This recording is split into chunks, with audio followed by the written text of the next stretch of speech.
మహబూబాబాద్ జిల్లాలో జరిగిన 69వ school games federation of India state championship పోటీలో రంగారెడ్డి జిల్లా విద్యార్థులు సత్తా చాటారు. నెల్లికుదురులో జరిగిన ఈ పోటీలో రాజేంద్రనగర్కు చెందిన మహావీర్ మార్షల్ ఆర్ట్స్ విద్యార్థులు ఉత్తమ ప్రతిభ కనబరిచి పలు విభాగాల్లో మెడల్స్ సాధించారు.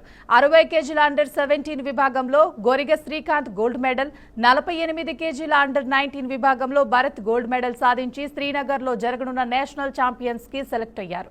వీరితో పాటు Sai Charan silver medal, Jayavardhan bronze medal, Sai Krishna Yadav bronze medal సాధించగా ప్రణవ్ కార్తిక్ పార్టిసిపెంట్లుగా నిలిచారు. విద్యార్థులను Mahaveer martial arts academy grand master Santosh Yadav, స్థానిక ఎమ్మెల్యే ప్రకాష్ గౌడ్ అభినందించారు.